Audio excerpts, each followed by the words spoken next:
뽕주 뚫루몽 안녕하세요 여러분. 시험 예제 해설 강의에 오신 것을 환영합니다. 오늘은 달프 C2예요.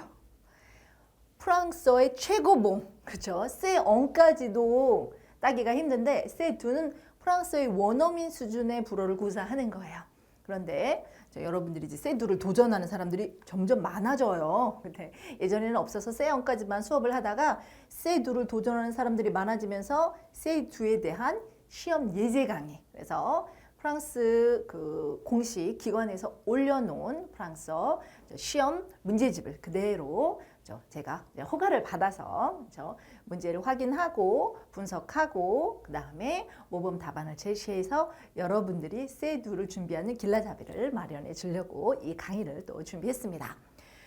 여러분들 C형하고 C2하고 다른 건 C형은 4개의 영역으로 구분되어 있는데요. C2는 2개예요. 오늘 청취와 구술이라고 해서 하나의 라디오 청취를 듣고 청취를 하면서 구술 준비까지 하는 거야. 그래서 이렇게 청취 구술, 그 다음에 독해와 작문 이렇게 두 분야로만 나눠져 있어요. 근데 두 분야라고 할 수는 없어요. 4개를 2개씩 그죠? 분리해서 이렇게 합쳐놨다 이렇게 생각하시면 됩니다. 그런데 청취 내용도 훨씬 길고 그 다음에 내용도 좀 더 전문적이죠. 그래서 좀 더 전문 지식을 요하는 시험이라고 생각하시면 됩니다. 오늘은 청취와 구술 1-1이라고 있어요. 청취와 구술이 1, 그렇죠. 예제가 2개가 올라와 있어요. 그래서 청취와 구술 예제 1과 그렇죠. 예제 2로 나눠져 있는데 예제 1에 1강. 그래서 이 청취가 얼마나 길겠어요. 그 다음에 구술 시험이 청취와 연계된 구술 시험이 3박지, 그렇죠. 3박지로 나눠져 있거든요. 그래서 준비할 게 정말 많아요. 그래서 1-1, 1-2, 1-3, 1-4 이렇게 다 나눠서 아주 꼼꼼하고 구체적으로 분석을 할 예정입니다. 그러면 처음으로 시험 문제가 어떻게 출제되는지 청취와 구술 시험 문제를 꼼꼼하게 분석해 보도록 하죠. 네, 이렇게 생겼어요. 제가 워드로 만들어 놓은 거 여러분들 다운로드 받으면서 이 모양을 그대로 순서대로 공부를 하시면 됩니다. 처음에 뭐라고 하냐면, 그렇죠. 이거 라디오에서 소리가 나는 내용이에요.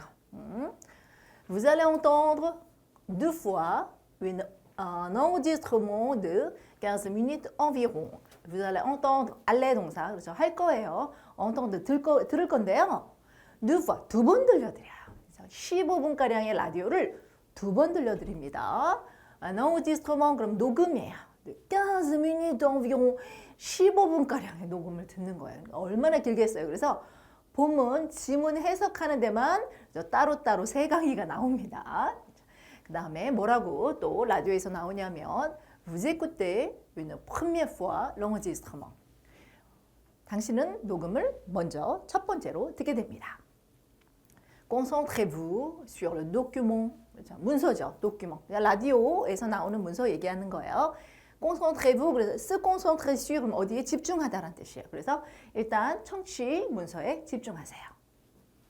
Vous êtes invité à prendre des notes.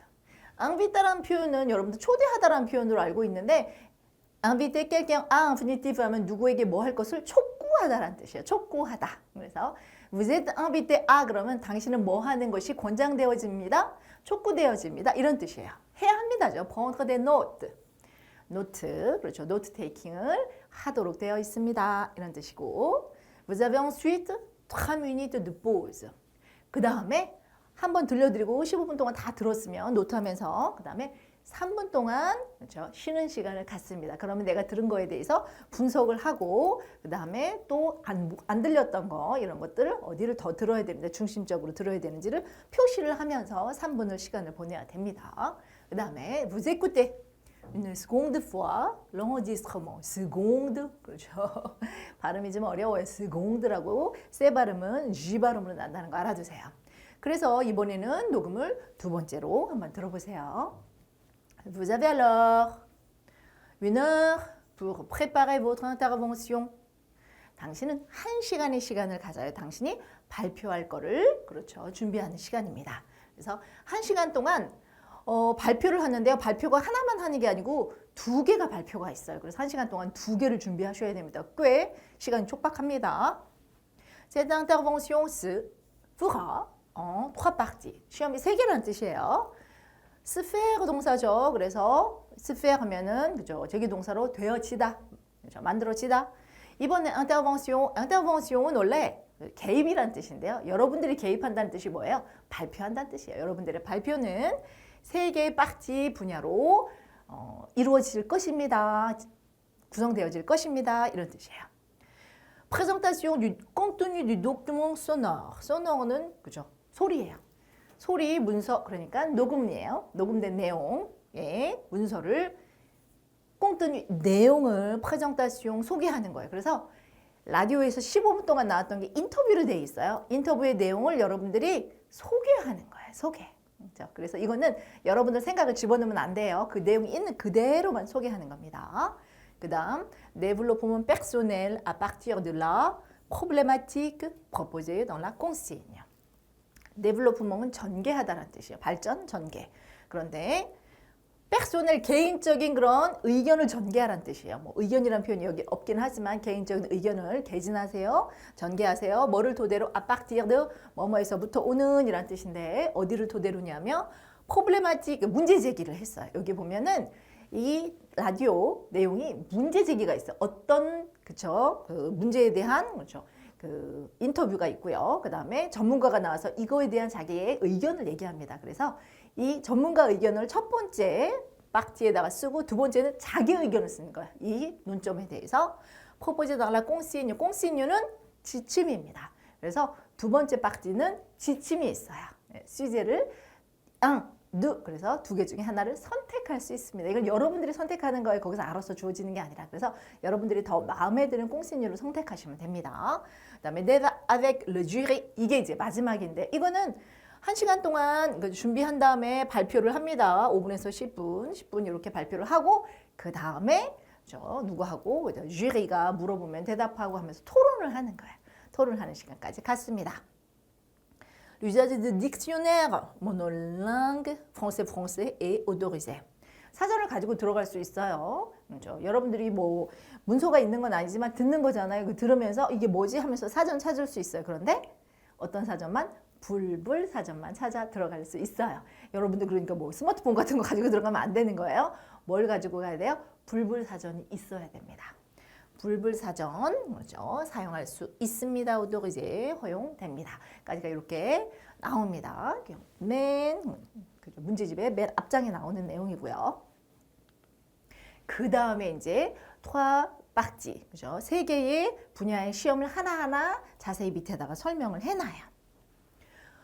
모놀로그 suivi avec préparation. 모놀로그는 원래 독백이란 뜻이에요. 모놀로그 드라마 있잖아요. 그래서 혼자만 연극할 때 모놀로그라고 하죠. 모놀로그는 독백인데 avec préparation 준비 과정이 1시간 아까 있다 그랬죠. 준비를 통해서 이루어지는 모놀로그 독백. 혼자 준비하라는 뜻인데요. 뭔데? présentation du document.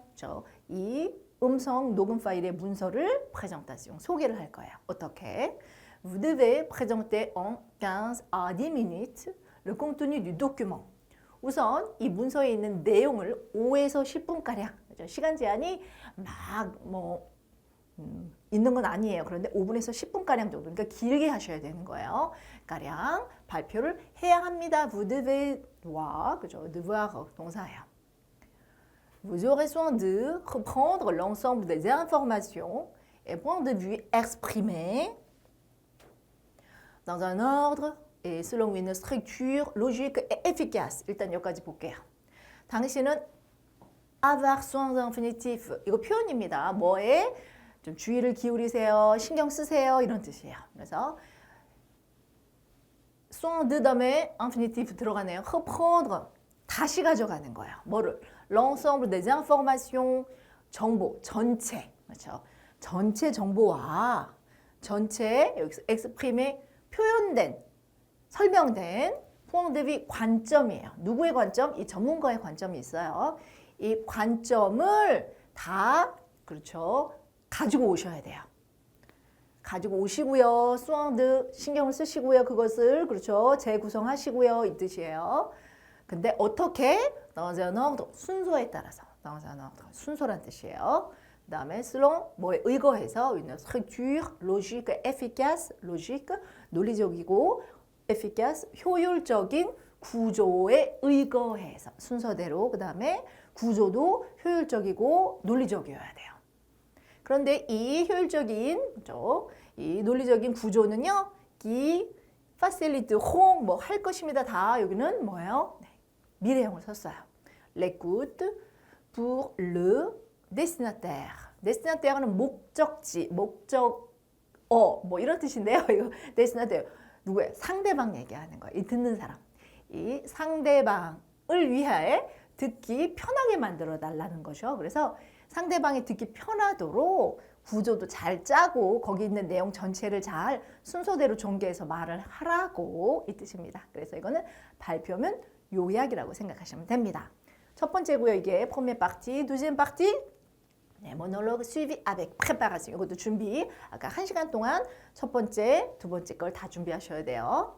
10 minutes environ 이거는 10분 정도. 첫 번째 거 5분에서 10분, 두 번째 거 10분 정도. 그래서 point de vue argumenté. argumenté는 논거가 있다는 뜻이에요. 논거가 있는 그런 point de vue 그렇죠. 관점, 당신의 의견을 개진하라는 뜻입니다.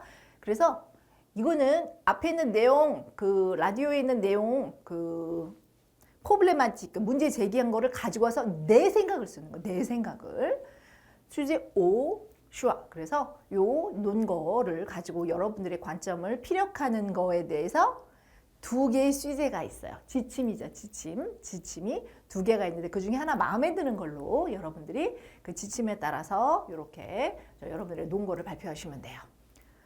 Le jury tient le rôle du journaliste de l'émission de radio à laquelle vous avez assisté.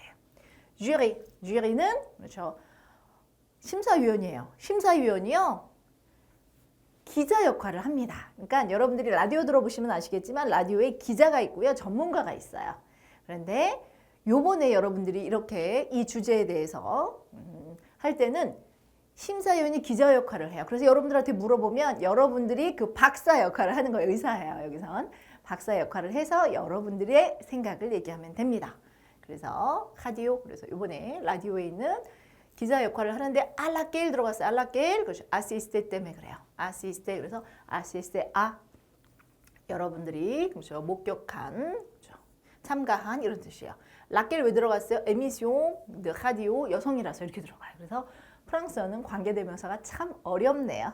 아시스테 아 이렇게 들어가면서 앞에 레미시옹이 들어가니까 알라케일로 쓴다. 그래서 여러분들이 참여한 라디오의 기자 역할을 바로 심사위원이 하게 됩니다. 그 앞에서 여러분들의 의견을 피력하는데 요거는 이제 심사위원이 기자 역할을 할 때 이렇게 여러분들이 의사처럼 이렇게 자기 의견을 얘기하면 됩니다. 네, 이제 두 번째 파트에 주제를 여러분들이 지침이죠. 정할 수 있다 그랬어요. 첫 번째 주제는 어떻게 나와 있는지 한번 내용을 보죠. En tant que citoyen, vous prenez part à l'émission de radio dont le thème est l'évolution des relations patient-médecin. En tant que란 표현이 있어요. en tant que 다음에 무관사 명사 씁니다. 뭐로서. 로서도 있는데, 그렇죠? 로서는 사람의 자격을 나타낼 때 씁니다. 내가 대통령으로서 여러분 앞에 섰습니다 할 때 en tant que président de la République de Corée 이런 식으로 쓰는 거예요. 로서는 수단이에요. 수단. 뭐 망치로서 이거를 사용해요. 뭐로서 사용해요. 이거 할 때 쓰는 거예요. 그래서 en tant que는 사람의 자격을 나타내고 부가사 명사 쓴다. 알아두시면 되면서 시민으로서 당신은 prendre part 어디에 참여합니다. 일부분이 됩니다라는 뜻이에요. 어디에 참여하냐면 라디오 방송에 참여를 하는데요. 시민들 초청하는 거 있잖아요. 그런데 le thème 주제가 바로 뭐냐면 그렇죠? L'évolution des relations 관계의 변화예요. patient, médecin 의사와 환자와의 관계 변화에 대해서 주제를 가지고 라디오 방송에 여러분들 참여했어요. Vous êtes d'accord avec Luc Perrineau sur le fait que la médecine moderne affecte les relations entre les médecins et les patients. 당신은요 동의를 합니다. 룩 베리노 씨의 관점을 동의합니다. 룩 베리노는 여기서 의사예요. 그렇죠? 그래서 의사인데 의사의 생각과 동의하는데 뭐에 대해서 sur le fait que 그이야라는 사실에 대해서 동의를 하는 거야. 그이야라는 사실이 뭐냐면 la médecine moderne 현대 의학. médecine? 네. médecin 의사인데요. 여자 의사는 네, 메디신은 아닙니다. 메디신은요 의학이에요. 그럼 여자 의사는 뭐예요? le médecin, la médecin 관사만 바뀝니다. 그래서 현대의학이 의사와 환자의 관계에 영향을 준다는 사실에 대해서 룩 베리노 그렇죠? 선생님 의견에 동의합니다. Mais vous pensez que même si de progrès scientifiques suscitent des inconvénients, ceux-ci sont mineurs par rapport aux avantages qu'ils procurent. 당신은 끄예라고 생각하는데요. 맴씨 들어가 있어요. 맴씨는 설사 뭐뭐 하더라도 양보절을 나타내는데 맴씨하고 미연구가 있어요. 뒤에다 절을 쓰는데요. 맴씨는요. 평소절을 씁니다. 수시트 평소절이에요. 물론 그렇죠. 미연구 다음에 subjunctive 접속법 쓰는데 수시트는 똑같이 생겼어. 그래서 모르겠지만 여러분들이 평소절 말고 접속법을 쓰면 I, prenne 뭐 이런 식으로 수와 이렇게 들어가야 되니까 동사가 어렵게 변화하는 것들이 있어요. 그래서 여러분들은 네, 뭐뭐 하더라도 라는 표현을 쓰면 맴씨만 쓰세요. 그래서 모든 과학적인 발전이 단점을 불러일으킨다 이런 뜻이죠. inconvénient. 그러면 장점은 avantage였죠. 수시 복수인데 씨 가까이 있는 거예요. 라는 멀리 있는 거를 라 그렇죠. celui-ci, celui-là 그렇죠. celle-ci, celle-là 이런 식으로 많이 써요. 그래서 C는 가까이 있는 복수 inconvénient 받았습니다. 그래서 이런 단점은요. 속 미너는 청소년이라는 뜻도 있어요. 미성년자라는 뜻도 있지만 작다 그렇죠. 이런 뜻이에요. 소규모다 이런 뜻이에요. par rapport aux avantages 장점에 비해서 단점이 그렇게 크지 않아요. qu'ils procurent 그것이 그렇죠. 이거는 과학적인 모든 진보가 가져다주는 마련해주다 이런 뜻이에요. procurer 장점보다. qu'il s'agisse 도 이상하게 생겼어. 그죠? il s'agit de란 표현이 있어요. 뭐 관련돼 있다라는 표현이긴 한데 얘 다음 드 다음에는 인피니티브도 쓸 수 있고 명사도 만들 수 있어요. 편한 표현이긴 한데 주스가 들어갔어. 이거 뭐야? subjunctive예요. 접속법인데요. qu'il s'agisse de 표현이에요. 그냥 뭐에 그렇죠. 이든 간에 뭐에 관계된 것이든 간에라는 표현이야. 뭐 관련돼 있다라는 표현이라고 그랬죠. 그래서 qu'il s'agisse de 뭐와 관련되든 간에 의학이나 notre domaine 다른 분야이든 간에 상관없이 이런 뜻입니다. qu'il s'agisse de 관용어로 외워두세요. Vous argumentez dans ce sens 이러한 방향으로 argumenter 당신의 의견을 피력하세요. En vous appuyant sur des exemples. s'appuyer sur 어디에 의거하다, 기대다, 토대를 두다 이런 뜻이에요. 어디에 des exemples. 사례에 기반을 둬서 사례를 꼭 얘기를 해줘야 되는 거예요. 기반을 둬서 이 방향으로 당신의 의견을 피력하세요가 첫 번째 주제예요. 그러면 두 번째 선택할 수 있는 주제는 뭘까? En tant que citoyen, vous prenez part à l'émission de radio dont le thème est l'évolution des relations patient-médecin. 똑같아요, 여기까지는. 그런데 vous pensez qu'il est inévitable que la relation patient-médecin évolue et que ceci ne soit pas seulement dû à des pressions financières. 여기까지. 당신은 생각을 합니다. il est inévitable는 éviter는 피하다라는 뜻이에요. 피할 수 없다라는 뜻이에요. 그 다음에 끄는 이를 받았어요. 비인칭 주어예요. 그래서 그 이하는 피할 수 없습니다. 불가피합니다. 이런 뜻이에요. 뭐 환자와 의사와의 관계가 변화하는 거, 발전하는 거, 변화하다라는 뜻이죠. 는 피할 수도 없고요. 그 다음에 이것이 그렇죠? 스시 이거 위에 다 받았어요. 이렇게 환자와 의사와의 관계가 이렇게 변화하는 것이 단지 뭐 때문에 피낭시에 하면 재정적인 압박 때문에 이렇게 들어갔어요. 뒤아는 좀 알아두셔야 돼요.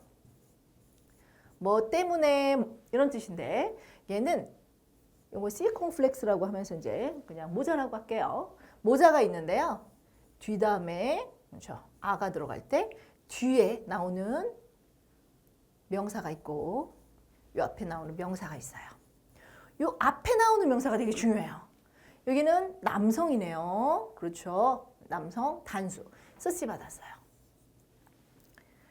요 앞에서 꾸미는 게 있죠. 요 뒤에가 꾸미는 게 남성 단수면 C 콤플렉스를 쓰는데 만약에 여성이면 C 콤플렉스가 없어져. 모자가 없어지고요. 남성 복수면 얘도 없어집니다. 없어져요. C 콤플렉스가. 여성 복수면 얘도 없어집니다. 그러니까 모자를 쓰는 건 뭐야? 남성 단수일 때만. 얘가 그렇죠. 받는 명사가 남성 단수일 때만 C로 받았어요. 셀로 들어갔으면은 을 붙이면서 C 콤플렉스 모자 없어졌을 거예요. 이것도 꼭 알아두세요. 여러분들 철자 쓸 때. 발음은 다 똑같아요. 재정적인 그런 프레시옹, 압력 때문만은 아닙니다. Même si l'avancée des sciences en général est étroitement liée aux enjeux économiques, cela ne vous apparaît pas comme étant négatif. Même si 또 나왔어요. 설사 뭐뭐 하더라도 일반적으로 과학적인 발전이 아방세 진보죠. 발전이 뭐와 밀접하게 관련되어 있다. 리에아예요. 밀접하게죠. étroitement 경제적인 쟁점 논거와 밀접하게 관련돼 있다 할지라도 쓸라 그 위에 거 다 받을 때 쓸라를 받습니다. 문장 전체. 이것은 바로 당신에게는 아빠가 뭐뭐인 것 같습니다. 근데 느빠예요. 뭐뭐이지 않은 것 같습니다. 또 네게티브 뭐뭐인 것처럼이란 뜻이에요. 네게티브 부정적인 것처럼 나타나지는 않는 것 같습니다. 이런 뜻이에요. 그래 과학 발전은 경제적인 논점이 있겠지. 그런데 그게 나쁜 건 아니잖아? 이런 뜻이에요. Vous argumentez dans ce sens en vous appuyant sur des exemples. 당신 논거를 제시하세요. 이러한 방향으로 당신이 사례를 들어가면서 수제 1, 수제 2 둘 중에 어떤 거가 더 여러분들한테 맞을 것 같아요? 저는 수제 0이 더 편해요. 굉장히 경제적인 그런 쟁점을 많이 사례로 들어야 되기 때문에 조금 어려울 수도 있는데 여러분들이 그건 선택하는 거예요. 수제 1과 수제 2에 대한 여러분들의 발표문을 두 개 다 제가 모범답안을 만들어 왔으니까 이런 방향으로 쓰면 되겠구나 이렇게 생각하시면 됩니다. Quel que soit le sujet choisi, vous aurez soin de présenter en une dizaine de minutes idées et exemples pour essayer vos propos et d'organiser votre discours de manière élaborée et fluide. 일단 여기까지 너무 길어서.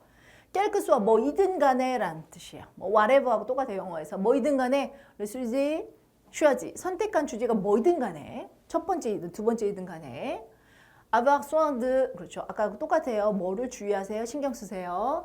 présenter 소개하는 거 신경 쓰세요. une dizaine de dizaines 는 10여 개 이런 뜻이에요. 그래서 une dizaine de minutes 하면 10여 분 정도 그렇죠. présenter 뭐를 소개해요? 이대 생각과 example 예를 사례를 또 étayer 뭐 뒷받침하다는 뜻이에요. 당신의 propos 당신의 발언을 뒷받침하기 위해서 그렇죠? 당신의 생각과 예를 소개하시고요. 그다음에 soin de 여기 들어갔어요. 또 신경 쓰세요. 어디야 이제 구성하는 거. 당신의 discours 발표문이죠. de manière 뭐 하게라는 뜻이에요. de manière 다음에 형용사 들어가면 뭐 하게라고 부사를 만듭니다. élaborer 그렇죠. 꼼꼼하게 구성하다라는 뜻이에요. 그다음에 fluide 그다음에 흐름이 좀 뭐야 편안하게 이런 뜻이야. 자 흐름성이 있고요. 꼼꼼하게 구성을 하면서 당신의 발표문을 구조화하세요. Avec une structure logique et efficace. 이거 아까 나왔죠. 논리적으로 효율적으로 구조를 만들고요. 이 구조가 aiderait 그렇죠. aidera quelqu'un à infinitif. 이거 조심하세요. aider는 누가 뭐 하는 것을 돕다라는 뜻인데 aid 다음에 quelqu'un 누가 그러면 quelqu'un을 많이 쓰거든. 아니야. 그냥 quelqu'un이야. à infinitif 뭐 하는 것을 돕다 이런 뜻이에요. 그래서 permettre 동사 때문에 제가 말씀을 많이 드려요. permettre à quelqu'un de infinitif.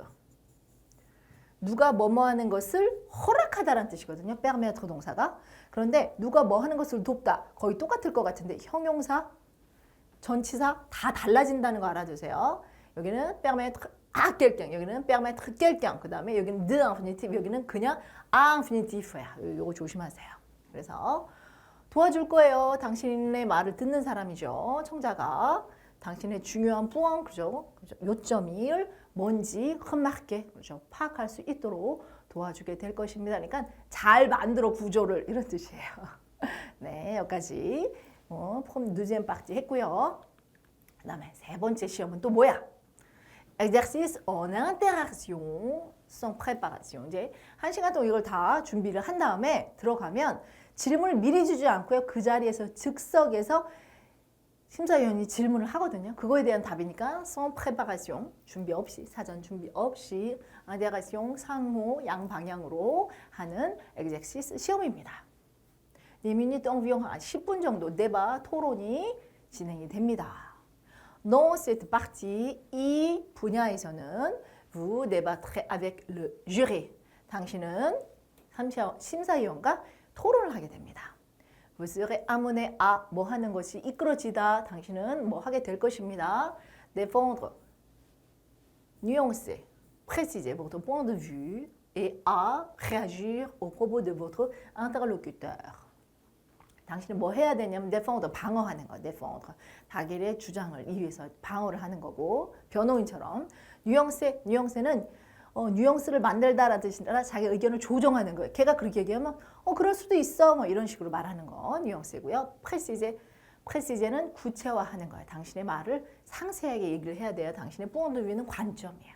관점이 이래도 되고 저래도 되고 아니 난 이렇게 생각해라. 관점을 상세하게 말을 해야 돼요. 그다음에 아무네 하고 또 들어가세요. réagir, 반응을 해야 돼요. 당신의 interlocuteur 하면은 대화 상대자를 얘기합니다. 주의기경 심사위원과 대화할 때 그 사람에 대해서 나 혼자 말하는 게 아니고 그 사람 질문한 거에 대해서 대답해야 된다고. 그래서 반응을 해야 됩니다. 여기까지 이제 그렇죠. 청취와 구술 시험에 대한 문제가 다 나왔어요. 이걸 먼저 설명드리고 그 다음에 청취를 하려고 합니다. 네, 이제 직접 라디오를 들어보는 시간이에요. Écoutez bien le texte en prenant des notes et préparez votre intervention.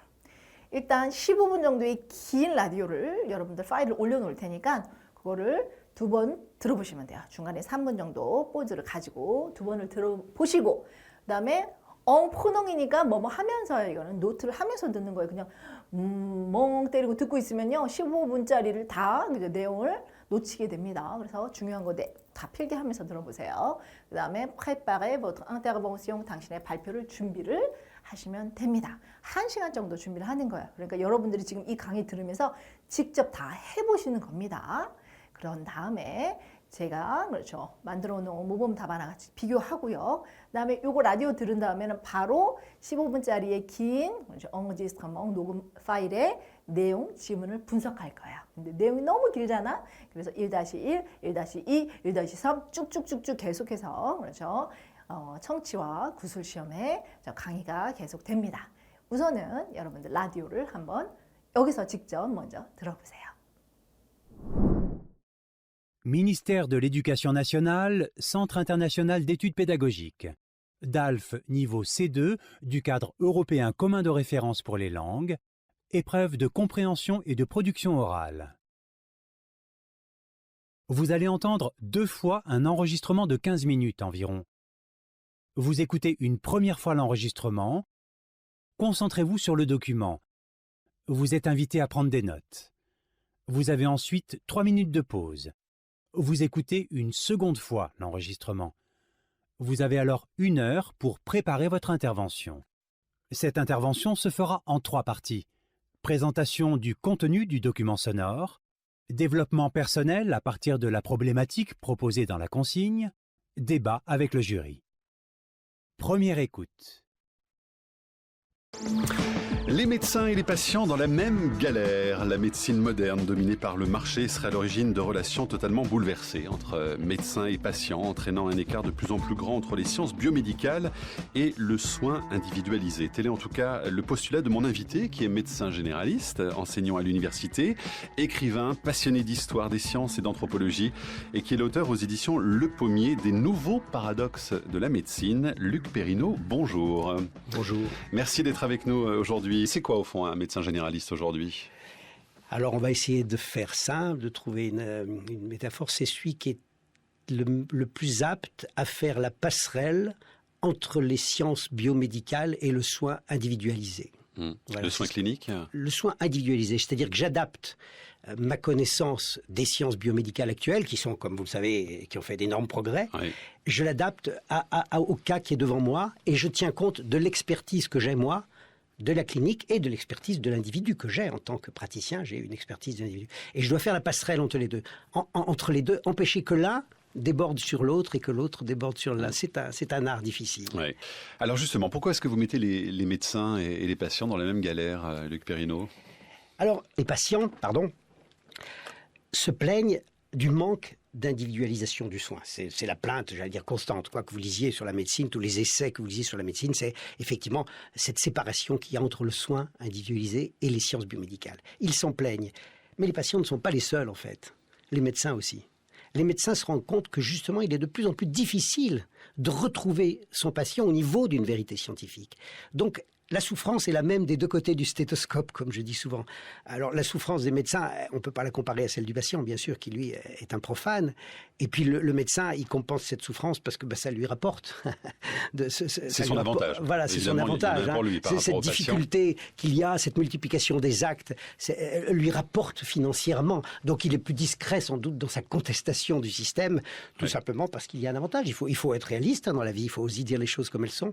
Donc, mais les deux, il y a une souffrance des deux côtés. Et c'est d'ailleurs sans doute parce que le médecin est subordonné de fait à cette prépondérance du marché, à cette prépondérance des biais. Ça, c'est vraiment la raison principale qui explique cette situation aujourd'hui de la médecine moderne? Je pense que là, on est arrivé à un point critique. On est arrivé à un point critique sur la prépondérance du marché dans la formation de la pensée médicale. Non pas seulement dans la pensée, dans la formation de la pensée médicale. Alors justement, l'idée de l'histoire des sciences, c'est de pouvoir dérouler un peu le fil pour comprendre pourquoi on en est arrivé là aujourd'hui. Parce qu'il y a beaucoup d'enseignements dans cette histoire. Oui, évidemment. Pourquoi on en est arrivé là? Alors là, c'est vraiment du travail d'historien. En tout cas, moi, je vois quelques raisons majeures. Il faut essayer de se placer. Alors, je simplifie l'histoire. Évidemment, quand on fait de l'histoire, on résume beaucoup. Il faut simplifier avant ce que les historiens appellent la révolution pastorienne et après. Alors, révolution pastorienne, ça englobe, en gros, pendant Pasteur puis après, puisque j'inclus les antibiotiques dedans, vaccins, hygiène, antibiotiques. Ça, c'est la grande triade magique qui a fait que la médecine est passée de l'ère préhistorique à l'ère moderne, soyons clairs. Hein. Et donc, cette triade a fait gagner, en gros, 20 années d'espérance moyenne de vie à la naissance à tous les peuples occidentaux. Et donc là, c'était assez clair, on avait trouvé la cause principale des maux. C'était des ennemis externes. Très identifiables. Identifiables, on les a identifiés, Pasteur les a identifiés, beaucoup d'autres, Koch, tout le monde les a identifiés. Et puis après ça, la médecine, c'était le miracle. Les gens ont commencé à croire à la médecine. Et puis après, la médecine s'est presque trouvée face à une crise d'identité. Qu'est-ce qu'on va faire maintenant? Et donc, tout s'est inversé. Avant, c'était les patients qui apportaient leurs plaintes, leurs souffrances, leurs blessures aux médecins, à la médecine. Ils apportaient leurs plaies de guerre, ils apportaient ça. Et après, ça s'est fait en quelques années, le paradigme, pour employer un grand mot, tout s'est inversé. C'est la médecine qui a apporté des sujets de plainte aux patients. Il faut insister là-dessus parce que c'est une inversion complète. Aujourd'hui, ce ne sont plus les maladies qui créent la médecine, c'est la médecine qui crée les maladies. Je simplifie un peu, assez grossier, excusez-moi, on a peu de temps. Et donc, tout s'est inversé. Donc aujourd'hui, on confond encore facteurs de risque et maladies. Ça n'est pas la même chose. Vous parlez ensuite d'une véritable crise identitaire de la médecine après cette période. Pourquoi exactement? Alors, si vous voulez, les médecins qui avaient, on va dire en gros, toujours été moqués, parce que finalement ils échouaient tout le temps. Hein. Si on lit l'histoire de la médecine, c'est un peu lamentable, même comme la médecine échouait tout le temps. Alors quand je dis médecine, je ne dis pas chirurgie, hein, c'est un peu différent. Hein. La médecine seule ne réussissait pas, et ils étaient moqués. Et là, il s'est quand même passé quelque chose qui était extraordinaire, c'est que là, du jour au lendemain, on a quand même enrayé les plus graves maladies, on a contribué à l'hygiénisme, à l'hygiène, et donc... l'histoire pouvait s'achever, hein, l'histoire pouvait s'achever. On avait vaincu tout ce dont on avait le plus peur. Et donc, il fallait trouver autre chose. Donc, c'est un peu une crise identitaire. J'exagère peut-être en disant ça, mais maintenant, on va chercher les moyens de vivre encore plus et encore mieux, encore plus longtemps. Et ça, c'était pas évident. Donc, il fallait trouver. Et à ce moment-là, il s'est passé quelque chose qui a débordé les médecins, je crois. C'est une énorme révolution technologique. Donc là, on se place en gros au milieu du XXe siècle. Voilà, milieu. Et ça, c'était trop brutal. Ça a été trop brutal parce que, si vous voulez, les médecins avaient construit leur science clinique et diagnostique, c'était leur privilège, le diagnostic était le privilège des médecins, ils l'avaient très bien bâti, toutes les méthodes anatomocliniques, Laennec, Charcot, ils avaient bâti ça minutieusement pendant 2 siècles, on va dire, et brutalement, la technologie les déborde complètement, elle leur donne sur un plateau... Il y a trop de données, quoi, au fond. Hein. Elle leur donne sur un plateau tout ce qu'ils ont mis 2 siècles à bâtir, c'est tout fait, en gros, on n'a plus besoin de vous, quoi. En gros, on n'a plus besoin de vous. Donc, ils avaient vaincu les épidémies, enfin les maladies infectieuses en grande partie, et le diagnostic qui était leur seule fierté, en fin de compte, ça avait été élaboré vraiment minutieusement par la science médicale pure, on peut se passer de vous. Donc, ça a été vraiment une crise identitaire, je crois.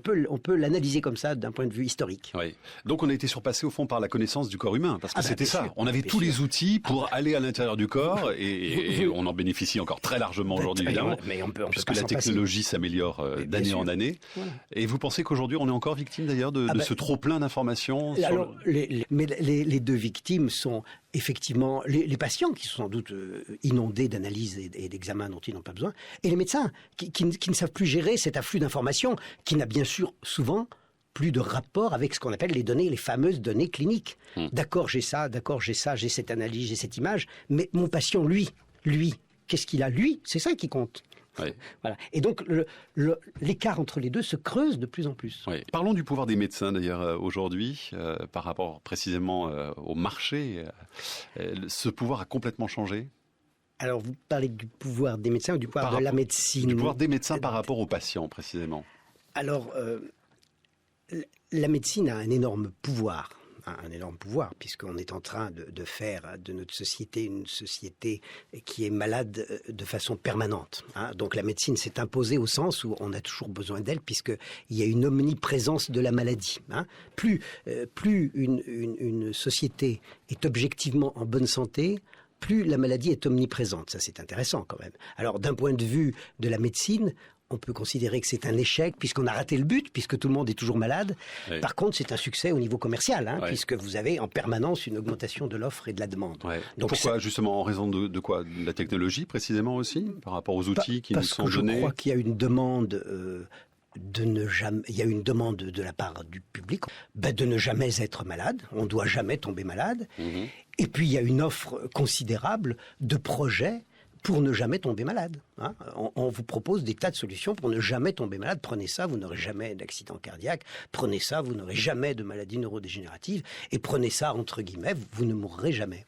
Donc là, c'est très vendeur. Ça, c'est très vendeur. Donc forcément, quand vous avez un énorme marché, vous avez un énorme pouvoir. Devant les décideurs, simplement. Il faut savoir que le marché de la sanitaire dans les pays occidentaux, je crois que c'est 10 ou 11% du PIB. Donc, par rapport aux décideurs politiques, on n'est jamais négligeable quand on offre un tel marché. Dominique nous dit ceci, est-il possible un jour que les médecins puissent avoir devant eux non pas un patient ou pire un malade, mais une personne à part entière, une personne qui a une maladie et non quelqu'un qui est malade? Avoir une maladie est bien différent d'être malade. Quand les médecins nous aideront-ils à sortir de cet état d'être? Ça, c'est la question, donc c'est ce que l'on disait au début de l'émission, c'est tout l'écart qui va en se creusant entre les sciences biomédicales et le soin individualisé. Notre but de praticien, c'est d'améliorer le soin individualisé, sans bien sûr dénigrer jamais la science dont on a besoin, et en remettant toujours le patient au centre du problème clinique, parce que il y a quand même au départ une plainte en théorie, bien que maintenant la majorité des pathologies décrétées par la médecine sont sans plainte. Mais au départ, quand on voit un patient, c'est parce qu'à l'origine, il y avait une plainte et on doit s'attacher à cette plainte et à rien d'autre. On a quand même une drôle de relation avec notre organisme aujourd'hui, Luc Perrineau, dans nos pays occidentaux en particulier, parce qu'on considère que l'organisme est potentiellement un ennemi. Voilà. Alors là, c'est très intéressant. C'est toujours, on peut faire le rapport toujours avec la révolution pasteurienne. L'ennemi était externe, il est devenu interne. Ouais. Chaque protéine, chaque gène, chaque synapse, chaque métabolisme est un ennemi potentiel qui va un jour dysfonctionner. C'est intéressant d'un point de vue philosophique et je trouve ça passionnant. On n'a que des ennemis internes en nous. Ils sont en nous. On les recherche toujours, même s'ils ne doivent jamais se manifester.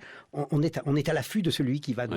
Luc Perrineau, vous évoquez cette notion intéressante de porteur sain. Ça poursuit cette idée justement que l'organisme est potentiellement un ennemi, en tout cas qu'on l'envisage mal. Voilà. Alors la notion de porteur sain, c'est très intéressant parce qu'on s'est rendu compte très vite qu'on avait en nous énormément de microbes pathogènes, mais qui ne donnaient pas de maladie. Et donc ça, c'est intéressant parce que là, on est dans la médecine évolutionniste. C'est-à-dire qu'on peut vivre en équilibre avec plein d'ennemis, même externes, qui deviennent internes. On peut vivre en équilibre. Et alors, dans le cancer, on aurait dû intégrer cette notion de porteur sain. C'est-à-dire que l'individu, et vous comme moi, au moment où je vous parle, nous sommes porteurs sains de tumeurs nombreuses cancéreuses. cellules cancéreuses. Ouais. Vous comme moi j'en suis certain, vous peut-être, je ne sais pas, moi j'en suis certain. Nous sommes porteurs de cellules cancéreuses, mais nous sommes des porteurs sains de cellules cancéreuses. Donc c'est intéressant d'intégrer cette notion. Ouais. On Sauf peut que être porteur est-ce sain. qu'on admet cette idée aujourd'hui? Les Ah ben, médecins comme les patients, d'ailleurs, on a ça- du mal à admettre ça. Ça, c'est très difficile à faire admettre. Quand on dit ça, on passe pour un marginal, on passe pour un irresponsable, comme on m'a dit souvent, parce que si on dénigre l'idée que le cancer, à partir du moment où il a mis sa première cellule dans l'organisme, va irrémédiablement et inéluctablement entraîner une mort atroce dans les mois ou années qui suivent, si on conteste cette idée, on est un irresponsable. C'est qu'on dit. Alors qu'au contraire, il faut se dire, mais non, soyons sereins par rapport à ça. Nous sommes un organisme qui est un écosystème complexe lui-même et qui est porteur sain de beaucoup de choses potentiellement dangereuses, comme des microbes, des cellules cancéreuses. Alors là, il y a un vrai problème éthique avec ça, avec les outils d'ailleurs, parce qu'avec le dépistage précoce et le fait de pouvoir de plus en plus précocement détecter des cellules cancéreuses, alors que peut-être que ces cellules ne développeront jamais de pathologie grave, on est face à un vrai problème. Parce Alors que là- est-ce qu'il faut informer les gens très tôt, et en tout cas les outils le permettent aujourd'hui? Alors, je dirais que par rapport à ça, on est devant un problème absolument insoluble. Pour des raisons politiques, éthiques, démagogiques, commerciales, mercatiques, tout ce que vous voulez. Mon petit cerveau n'y suffira pas, j'y arriverai pas. Vous avez peut-être des pistes à nous livrer quand Voilà, même. j'ai des pistes, mais Il y a surtout des exemples très particuliers. on qu'on est devant peut- un problème insoluble parce que vous ne pouvez pas faire comprendre à quelqu'un, et c'est toujours très douloureux même par rapport aux patients de dire ça, quelqu'un par exemple qui a eu un dépistage du cancer du sein, on va dire, les plus emblématiques, ou de la prostate, peu importe. On lui a trouvé des cellules cancéreuses dans son organe, dans son sein, dans sa prostate. On lui a enlevé, ce qu'il fallait faire évidemment, une fois qu'on les a trouvés, il vaut mieux les enlever, c'est normal. Et il n'a plus rien et il se considère comme guéri. Et vous ne pouvez pas lui faire admettre, c'est impossible à admettre au niveau mental, au niveau personnel, que peut-être si on n'avait pas fait de dépistage, qu'on n'avait rien fait, il serait dans le même état. C'est impossible à faire comprendre, y compris aux médecins, y compris aux grands universitaires. On doit chercher la cellule cancéreuse, on doit la traquer, on doit l'enlever. Alors, alors aujourd'hui, c'est déjà, on est arrivé à un point critique au niveau de la relation médecine-société, on est arrivé à un vrai point critique, mais je pense que ça va être un moment très grave et ça va peut-être se régler tout seul, c'est qu'actuellement on est capable par exemple de dépister, excusez-moi, les cellules tumorales circulantes. C'est-à-dire dans le sang. C'est-à-dire qu'on va vous faire une prise de sang au laboratoire, c'est déjà pratiquement opérationnel, pas tout à fait, mais presque, et on va trouver les cellules cancéreuses circulantes. C'est-à-dire qu'en gros, je peux vous prédire à peu près avec certitude que dans moins de 20 ans, il n'y aura plus une personne vivante dans ce pays qui ne sera pas porteuse d'un cancer. Ouais. Donc là, il faudra peut-être prendre une décision au niveau de notre sécurité sociale pour ne pas se mettre à donner de la chimiothérapie à tous ces gens-là. Là, on aura un problème financier qui va apparaître. Non, qu'il mais faudra- qu'il c'est un faudra- problème crucial aujourd'hui. C'est un quand problème même. majeur. Mais il y a derrière ça aussi un pouvoir marchand considérable. Et le plus mauvais aspect de nos démocraties, hélas, qui est la démagogie. Le plan cancer, c'est très démagogique, on ne peut pas s'en passer. Imaginez qu'on dise on arrête les dépistages de masse aujourd'hui, ce qui serait scientifiquement sans doute pas une mauvaise chose, j'ose pas dire une bonne, mais je dirais pas une mauvaise, mais d'un point de vue politique démagogique, c'est inacceptable. Merci Luc Perrineau pour ce mot de fin de cette émission. Bon retour à Lyon, merci d'être venu. Fin de la première écoute. Deuxième écoute dans 3 minutes.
seconde écoute.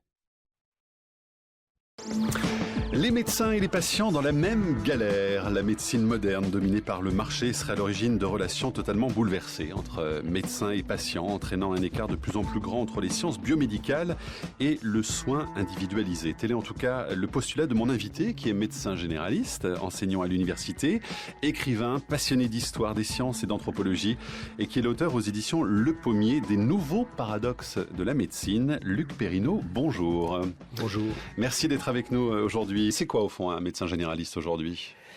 Alors on va essayer de faire simple, de trouver une métaphore. C'est celui qui est le plus apte à faire la passerelle entre les sciences biomédicales et le soin individualisé. Voilà, le soin clinique ? Le soin individualisé, c'est-à-dire que j'adapte ma connaissance des sciences biomédicales actuelles, qui sont, comme vous le savez, qui ont fait d'énormes progrès, Oui. je l'adapte au cas qui est devant moi et je tiens compte de l'expertise que j'ai moi, de la clinique et de l'expertise de l'individu que j'ai en tant que praticien. J'ai une expertise de l'individu. Et je dois faire la passerelle entre les deux. Entre les deux, empêcher que l'un déborde sur l'autre et que l'autre déborde sur l'un. C'est un art difficile. Ouais. Alors justement, pourquoi est-ce que vous mettez les médecins et les patients dans la même galère, Luc Perrineau ? Alors, les patients, se plaignent du manque d'individualisation du soin. C'est la plainte, j'allais dire, constante. Quoi que vous lisiez sur la médecine, tous les essais que vous lisiez sur la médecine, c'est effectivement cette séparation qu'il y a entre le soin individualisé et les sciences biomédicales. Ils s'en plaignent. Mais les patients ne sont pas les seuls, en fait. Les médecins aussi. Les médecins se rendent compte que justement, il est de plus en plus difficile de retrouver son patient au niveau d'une vérité scientifique. Donc, la souffrance est la même des deux côtés du stéthoscope, comme je dis souvent. Alors, la souffrance des médecins, on ne peut pas la comparer à celle du patient, bien sûr, qui lui est un profane. Et puis, le médecin, il compense cette souffrance parce que ça lui rapporte. C'est son avantage. Voilà, c'est son avantage. Cette difficulté qu'il y a, cette multiplication des actes, lui rapporte financièrement. Donc, il est plus discret, sans doute, dans sa contestation du système, tout simplement parce qu'il y a un avantage. Il faut être réaliste dans la vie, il faut aussi dire les choses comme elles sont. Donc, mais les deux, il y a une souffrance des deux côtés. Et c'est d'ailleurs sans doute parce que le médecin est subordonné de fait à cette prépondérance du marché, à cette prépondérance des biais. Ça, c'est vraiment la raison principale qui explique cette situation aujourd'hui de la médecine moderne ? Je pense que là, on est arrivé à un point critique. On est arrivé à un point critique sur la prépondérance du marché dans la formation de la pensée médicale. Non pas seulement dans la pensée, dans la formation de la pensée médicale. Alors justement, l'idée de l'histoire des sciences, c'est de pouvoir dérouler un peu le fil pour comprendre pourquoi on en est arrivé là aujourd'hui. Parce qu'il y a beaucoup d'enseignements dans cette histoire. Oui, évidemment. Pourquoi on en est arrivé là ? Alors là, c'est vraiment du travail d'historien. En tout cas, moi, je vois quelques raisons majeures. Il faut essayer de se placer. Alors, je simplifie l'histoire. Évidemment, quand on fait de l'histoire, on résume beaucoup. Il faut simplifier avant ce que les historiens appellent la révolution pastorienne et après. Alors, révolution pastorienne, ça englobe, en gros, pendant Pasteur puis après, puisque j'inclus les antibiotiques dedans, vaccin, hygiène, antibiotiques. Ça, c'est la grande triade magique qui a fait que la médecine est passée de l'ère préhistorique à l'ère moderne, soyons clairs. Et donc, cette triade a fait gagner, en gros, 20 années d'espérance moyenne de vie à la naissance à tous les peuples occidentaux. Et donc là, c'était assez clair, on avait trouvé la cause principale des maux. C'était des ennemis externes. Très identifiables. Identifiables, on les a identifiés, Pasteur les a identifiés, beaucoup d'autres, Koch, tout le monde les a identifiés. Et puis après ça, la médecine, c'était le miracle. Les gens ont commencé à croire à la médecine. Et puis après, la médecine s'est presque trouvée face à une crise d'identité. Qu'est-ce qu'on va faire maintenant ? Et donc, tout s'est inversé.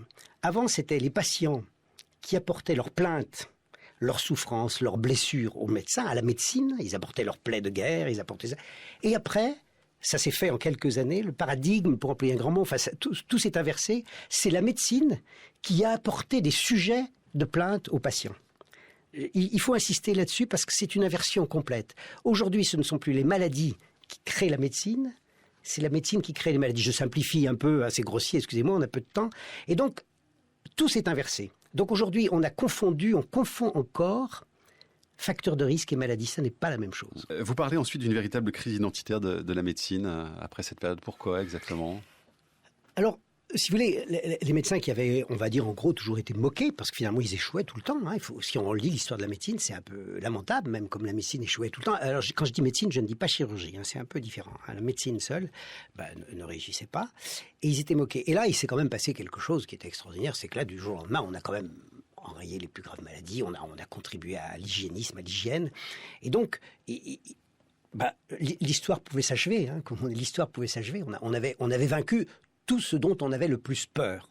Et donc, il fallait trouver autre chose. Donc, c'est un peu une crise identitaire. J'exagère peut-être en disant ça, mais maintenant, on va chercher les moyens de vivre encore plus et encore mieux, encore plus longtemps. Et ça, c'était pas évident. Donc, il fallait trouver. Et à ce moment-là, il s'est passé quelque chose qui a débordé les médecins, je crois. C'est une énorme révolution technologique. Donc là, on se place en gros au milieu du XXe siècle. Voilà, milieu. Et ça, c'était trop brutal. Ça a été trop brutal parce que, si vous voulez, les médecins avaient construit leur science clinique et diagnostique. C'était leur privilège. Le diagnostic était le privilège des médecins. Ils l'avaient très bien bâti, toutes les méthodes anatomocliniques, Laennec, Charcot. Ils avaient bâti ça minutieusement pendant 2 siècles, on va dire. Et brutalement, la technologie les déborde complètement. Elle leur donne sur un plateau... Il y a trop de données, quoi, au fond. Hein. Elle leur donne sur un plateau tout ce qu'ils ont mis 2 siècles à bâtir. C'est tout fait. En gros, on n'a plus besoin de vous, quoi. En gros, on n'a plus besoin de vous. Donc, ils avaient vaincu les épidémies, enfin les maladies infectieuses en grande partie, et le diagnostic qui était leur seule fierté, en fin de compte, ça avait été élaboré vraiment minutieusement par la science médicale pure.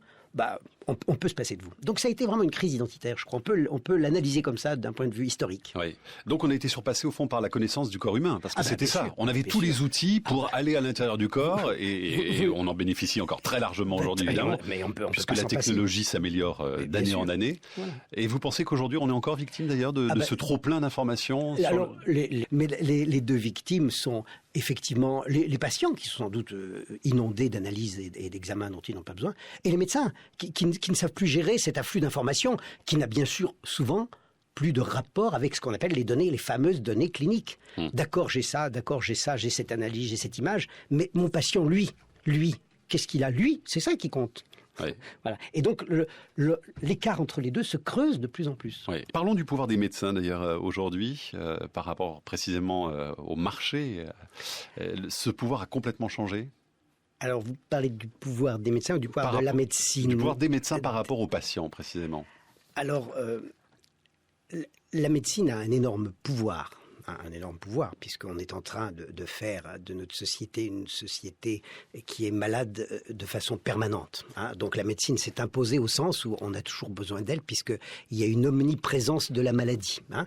Plus une société est objectivement en bonne santé, plus la maladie est omniprésente. Ça, c'est intéressant quand même. Alors d'un point de vue de la médecine, on peut considérer que c'est un échec puisqu'on a raté le but, puisque tout le monde est toujours malade. Oui. Par contre, c'est un succès au niveau commercial, puisque vous avez en permanence une augmentation de l'offre et de la demande. Donc pourquoi, justement, en raison de quoi? De la technologie précisément aussi, par rapport aux outils qui nous sont donnés? Parce que je crois qu'il y a une demande il y a une demande de la part du public de ne jamais être malade. On ne doit jamais tomber malade. Et puis, il y a une offre considérable de projets pour ne jamais tomber malade. Hein. On vous propose des tas de solutions pour ne jamais tomber malade. Prenez ça, vous n'aurez jamais d'accident cardiaque. Prenez ça, vous n'aurez jamais de maladie neurodégénérative. Et prenez ça, entre guillemets, vous ne mourrez jamais. Donc là, c'est très vendeur. Ça, c'est très vendeur. Donc forcément, quand vous avez un énorme marché, vous avez un énorme pouvoir. Devant les décideurs, simplement. Il faut savoir que le marché de la sanitaire dans les pays occidentaux, je crois que c'est 10 ou 11% du PIB. Donc, par rapport aux décideurs politiques, on n'est jamais négligeable quand on offre un tel marché. Dominique nous dit ceci, est-il possible un jour que les médecins puissent avoir devant eux non pas un patient ou pire un malade, mais une personne à part entière, une personne qui a une maladie et non quelqu'un qui est malade? Avoir une maladie est bien différent d'être malade. Quand les médecins nous aideront-ils à sortir de cet état d'être?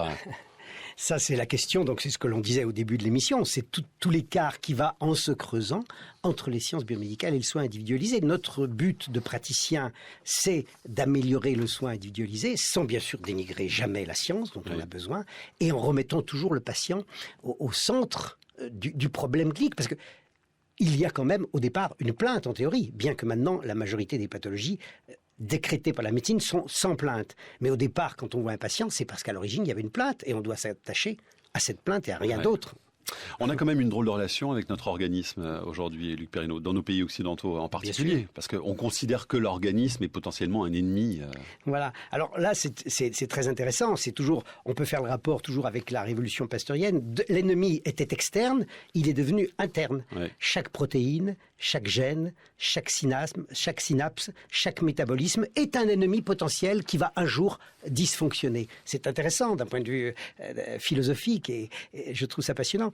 On n'a que des ennemis internes en nous. Ils sont en nous. On les recherche toujours, même s'ils ne doivent jamais se manifester. On est à l'affût de celui qui va nous... Ouais. Luc Perrineau, vous évoquez cette notion intéressante de porteur sain. Ça poursuit cette idée justement que l'organisme est potentiellement un ennemi, en tout cas qu'on l'envisage mal. Voilà. Alors la notion de porteur sain, c'est très intéressant parce que on s'est rendu compte très vite qu'on avait en nous énormément de microbes pathogènes, mais qui ne donnaient pas de maladie. Et donc ça, c'est intéressant parce que là, on est dans la médecine évolutionniste. C'est-à-dire qu'on peut vivre en équilibre avec plein d'ennemis, même externes, qui deviennent internes. On peut vivre en équilibre. Et alors, dans le cancer, on aurait dû intégrer cette notion de porteur sain. C'est-à-dire que l'individu, et vous comme moi, au moment où je vous parle, nous sommes porteurs sains de nombreuses cellules cancéreuses. Ouais. Vous comme moi j'en suis certain, vous peut-être, je ne sais pas, moi j'en suis certain. Nous sommes porteurs de cellules cancéreuses, mais nous sommes des porteurs sains de cellules cancéreuses. Donc c'est intéressant d'intégrer cette notion. Ouais. On Sauf peut être porteur sain. Est-ce qu'on admet cette idée aujourd'hui? Les médecins comme les patients, d'ailleurs, on a du mal à admettre ça. Ça, c'est très difficile à faire admettre. Quand on dit ça, on passe pour un marginal, on passe pour un irresponsable, comme on m'a dit souvent, parce que si on dénigre l'idée que le cancer, à partir du moment où il a mis sa première cellule dans l'organisme, va irrémédiablement et inéluctablement entraîner une mort atroce dans les mois ou années qui suivent, si on conteste cette idée, on est un irresponsable. C'est qu'on dit. Alors qu'au contraire, il faut se dire, mais non, soyons sereins par rapport à ça. Nous sommes un organisme qui est un écosystème complexe lui-même et qui est porteur sain de beaucoup de choses potentiellement dangereuses, comme des microbes, des cellules cancéreuses. Alors là, il y a un vrai problème éthique avec ça, avec les outils d'ailleurs, parce qu'avec le dépistage précoce et le fait de pouvoir de plus en plus précocement détecter des cellules cancéreuses, alors que peut-être que ces cellules ne développeront jamais de pathologie grave, on est face à un vrai problème. Parce que est-ce qu'il faut informer les gens très tôt, et en tout cas les outils le permettent aujourd'hui? Alors je dirais que par rapport à ça, on est devant un problème absolument insoluble. Pour des raisons politiques, éthiques, démagogiques, commerciales, mercatiques, tout ce que vous voulez. Mon petit cerveau n'y suffira pas, j'y arriverai pas. Vous avez peut-être des pistes à nous livrer quand même. J'ai des pistes, mais... il y a surtout des exemples très particuliers. On est devant un problème insoluble parce que vous ne pouvez pas faire comprendre à quelqu'un, et c'est toujours très douloureux même par rapport aux patients de dire ça, quelqu'un par exemple qui a eu un dépistage du cancer du sein, on va dire, les plus emblématiques, ou de la prostate, peu importe. On lui a trouvé des cellules cancéreuses dans son organe, dans son sein, dans sa prostate. On lui a enlevé, ce qu'il fallait faire, évidemment. Une fois qu'on les a trouvées, il vaut mieux les enlever, c'est normal. Et il n'a plus rien et il se considère comme guéri. Et vous ne pouvez pas lui faire admettre, c'est impossible à admettre au niveau mental, au niveau personnel, que peut-être si on n'avait pas fait de dépistage, qu'on n'avait rien fait, il serait dans le même état. C'est impossible à faire comprendre, y compris aux médecins, y compris aux grands universitaires. On doit chercher la cellule cancéreuse, on doit la traquer, on doit l'enlever.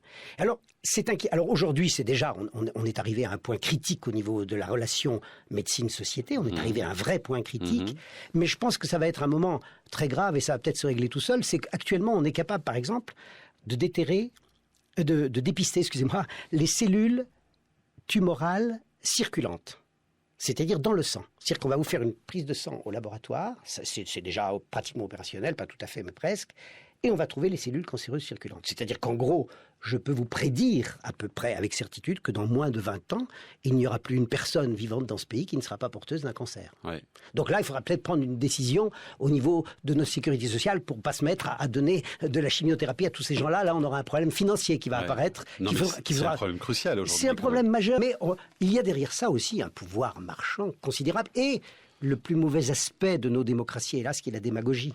Le plan cancer, c'est très démagogique, on ne peut pas s'en passer. Imaginez qu'on dise on arrête les dépistages de masse aujourd'hui, ce qui serait scientifiquement sans doute pas une mauvaise chose, j'ose pas dire une bonne, mais je dirais pas une mauvaise, mais d'un point de vue politique démagogique, c'est inacceptable. Merci Luc Perrineau pour ce mot de fin de cette émission. Bon retour à Lyon, merci d'être venu. Fin de la seconde écoute. Vous avez maintenant 1 heure pour préparer le compte-rendu et la présentation personnelle. 네, 잘 들어보셨어요? 내용이 정말 길고요. 너무 어렵고요. 또 구어체가 많아서 뭐 추임새가 많이 들어가긴 하는데, 그렇죠? 중심 내용을 잘 잡아서 노트를 하셨으리라고 믿고 이제 지문을 분석할 거예요. 1-1에서는요. 딱 3분의 1만 지문을 분석할 겁니다. 그러면 한번 내용 들어가 보죠. 네. 우선은 그렇죠. 마티유 비다르라는 그렇죠. 이 사람은 앵커예요. 네. 저널리스트라고 생각하시면 돼요. 그래서 여기서 뭔 질문을 합니다. 그래서 라디오 진행자, 그렇죠. 앵커라고 생각하시면 되고 Les médecins et les patients dans la même galère. 의사와 환자들은요. 송이 생략돼 있다고 생각하시면 돼요. 이건 제목이에요. 그래서 오늘의 그렇죠. 초대 손님을 모셔놓고 하는 주제라고 생각하시면 돼요. Dans la même galère. galère는요 원래 노예 선박 그 선이에요. 갤레선 뭐 이런 식으로도 쓰는데요. 노예들이 그 배 안에서 노를 많이 졌거든요. 그래서 엄청나게 어려운 상황에 처해 있는 거. 이걸 얘기해요. galère. 아우 진짜 힘들어. 뭐 이런 표현을 많이 써요. galère 하면 노저는 힘든 상황. Dans la même galère 하면 같은 어려운 상황에 처해 있습니다. 이런 뜻이에요. 의사와 환자가 같은 어려운 상황에 처해 있습니다. La médecine moderne, dominée par le marché, serait à l'origine de relations totalement bouleversées entre médecins et patients, entraînant un écart de plus en plus grand entre les sciences biomédicales et le soin individualisé. 벌써 어렵다, 그죠? 한국어로도 이해 못하겠어. 한번 볼게요. 천천히 봅시다. La médecine moderne, médecin 의사라고 그랬고 여자 의사는 la médecin, 남자 의사는 le médecin이에요. La médecine 의학, moderne 현대의학은 dominée par le marché, 시장에 의해서 지배되다, 주도되다. être à l'origine de 표현이에요. 이것도 알아두세요. 뭐의 원인이 되고 있습니다. 뭐의 원인이 되고 있냐면 de relation, 관계. totalement bouleversé, 완전히 뒤 흔들리고 뒤 바뀌는 거예요. bouleversé, 전복시키는 거야. 완전히 뒤 흔들리고 뒤 바뀐 관계의 원인이 되고 있는 게 바로 현대의학인데요. entre 누구와 누구 사이, 메디슨 의사와 환자 사이, entre는 뭐를 불러일으켜요. 이 그렇죠. 관계가 끼라고 생각하시면 돼요. 끼 entraîne인데 끼를 없애면 현재 분사를 이렇게 쓸 수 있어요. 뭘 일으키냐면 un écart. écart는 차이. 그렇죠. 약간 뭐 격차 이렇게 생각하시면 되죠. de plus en plus grand, 점점 커지는 격차를 불러일으켜요. 누구 뭐하고 뭐 entre les sciences biomédicales. 우리나라도 뭐 바이오 분야 할 때 그 바이오가 생 비올로지크라는 뜻이에요. 생의학 분야라는 뜻이에요. 생의학 과학 분야와 le soin individualisé. individual 누구에게 개인화 시키다라는 뜻이에요. 그래서 PP가 되면 개인의 맞춤화가 된 치료라는 뜻이에요. 개인 맞춤형 치료와 생의학 분야의 과학과 괴리가 점점 커지고 있습니다. 이런 뜻이에요. Tel est en tout cas le postulat de mon invité qui est médecin généraliste, enseignant à l'université, écrivain, passionné d'histoire des sciences et d'anthropologie et qui est l'auteur aux éditions Le Pommier des nouveaux paradoxes de la médecine. Luc Perrineau, bonjour. 엄청 직함이 많아요. 하는 일이 되게 많네. 텔레 이것은 위에 거 다 받을 때 이렇게 써요. 이것은 위에 거. 텔레 엉뚜게 어쨌든 간에요. Mon invité, 나의 초대 손님이에요. 오늘 초대 손님, 이 방송에 온 초대 손님의 postulat, 전제란 뜻이에요. 이렇게 전제하고 계십니다. 이런 뜻이에요. 이렇게 현대의학 때문에 점점점 많이 괴리가 생기면서 의사와 환자들이 어려움을 겪고 있어요. 이게 바로 오늘 손님으로 오시는 이 박사님의 생각입니다. 근데 이분은 누구냐면 médecin généraliste, généraliste 일반의, 우리나라도 일반의가 있고 전문의가 있죠. 이건 일반이에요. 일반의, 그렇죠. 가정의학과 일반이라고 할 수도 있고, 그 다음에 enseignant 교사인데, l'université 대학교는 교사라고 안 하니까 대학 교수, 그 다음에 écrivain 작가, passionné de 뭐에 음악 열정이 있는 거야. passionné, d'histoire des sciences 과학, 그렇죠. 역사. 과학의 역사와 anthropologie, 인류학이라는 뜻이에요. 인류학 역사에 굉장히 관심이 많으신 분이고요. 그 다음에 qui est l'auteur, l'auteur는 작가예요. 저자예요. 에디시옹 하면은 출판사예요. 출판사 이름이 르뽀미에인가 봐요. 뽀미에는 원래 사과나무라는 뜻이긴 한데, 그죠? 출판사의 작가인데요. 그 책 이름은 entre guillemets 이렇게 써놨어요. Nouveau paradoxe de la médecine. 의학의 새로운 모순이라는 뜻이에요. 의학이 모순을 겪고 있대요, 지금. 룩 베르노 봉주르, 룩 베르노님 봉주르 안녕하세요. 초대 손님 소개합니다. 그러면 룩 베르노 그죠? 선생님이 봉주르라고 인사를 했어요. 그랬더니 이 진행자가 이제 진행자는 MV라고만 씁니다. 이렇게 MV라고 이렇게 저 마티오 이름을 이렇게 줄였어요. Merci d'être avec nous aujourd'hui. 오늘 그렇죠. Merci de infinitive 뭐 있어서 그렇죠. 감사합니다라는 뜻이죠. 우리와 같이 있어서 감사합니다. 오늘 와주셔서 감사합니다. 이런 뜻이죠. C'est quoi au fond un médecin généraliste aujourd'hui? C'est quoi 그 뭔데요? au fond 근본적으로 un médecin général 일반의 오늘날 일반의 그거 뭔데요? 그죠? 그러면 그게 뭔데요? 근본적인 거 그거 뭔데요? 이런 뜻이에요. Alors 있잖아요. 할 때 그냥 추임새 넣은 거예요. On va essayer de faire simple, de trouver une métaphore. 일단 여기까지 할게요.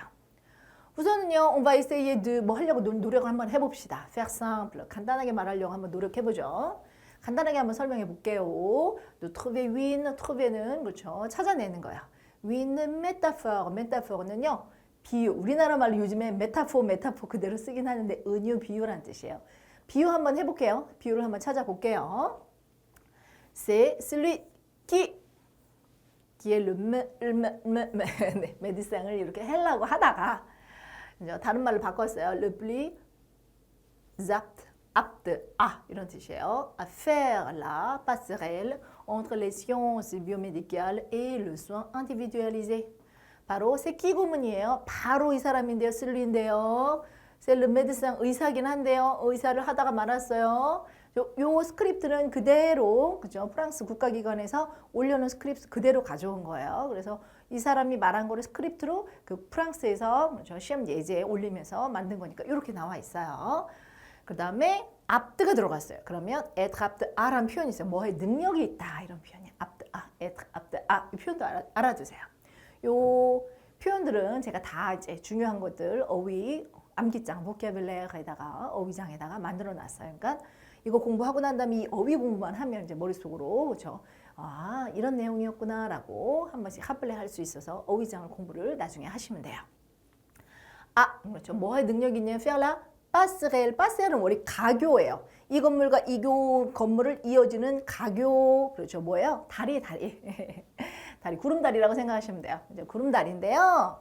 entre les sciences biomédicales 생의학과학과 le soin individualisé 그래서 개인화된 치료 그죠 맞춤형 치료의 가교 역할을 하는 능력을 가장 잘 가지고 있는 의사 쓸리 그거예요.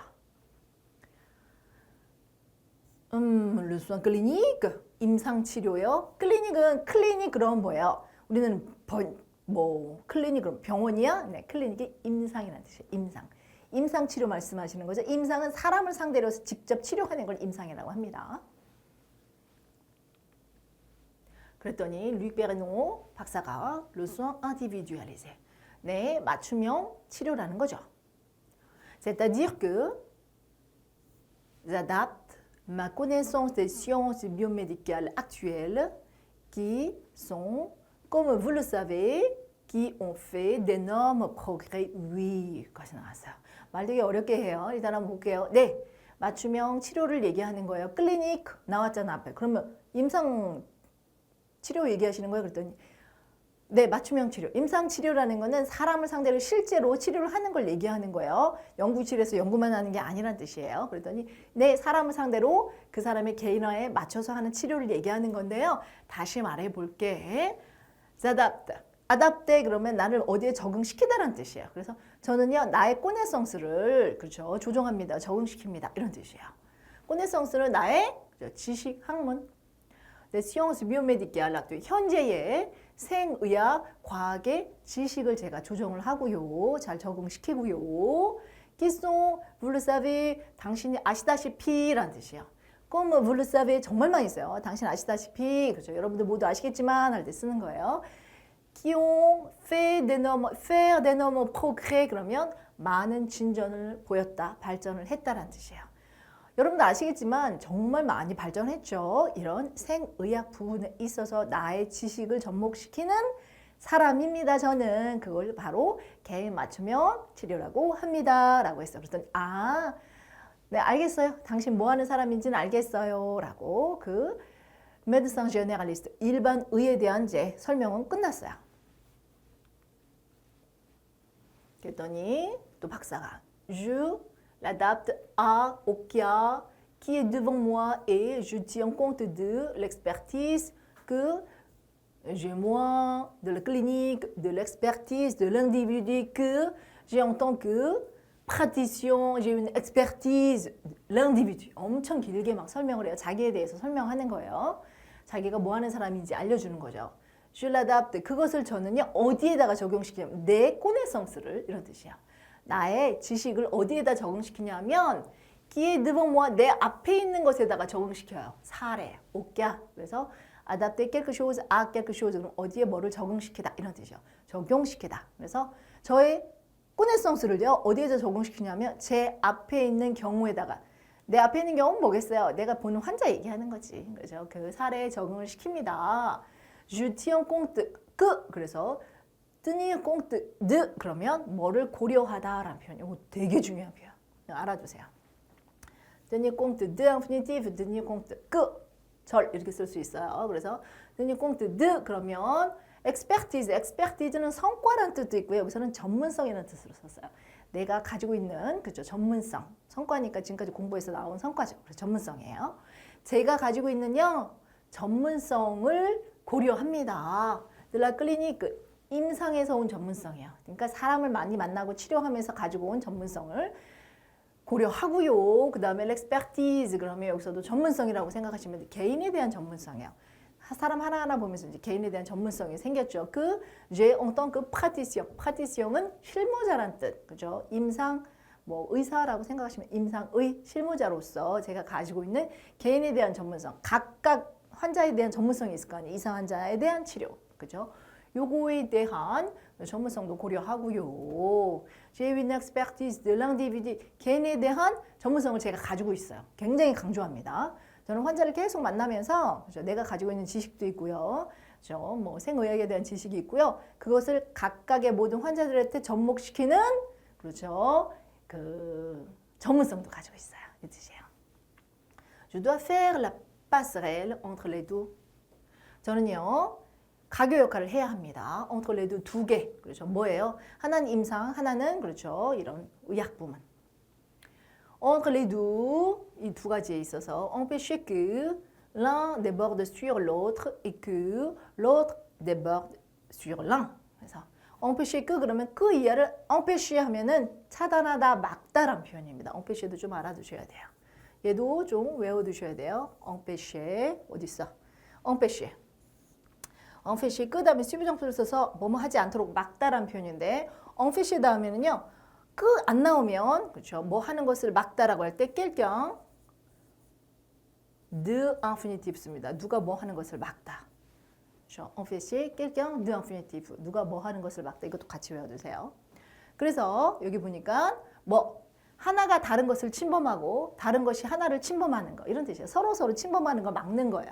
뭐 그렇죠. 하나는 클리니크에 대한 expertise, 하나는 그렇죠. 뭐예요? 개인에 대한 expertise, 전문성.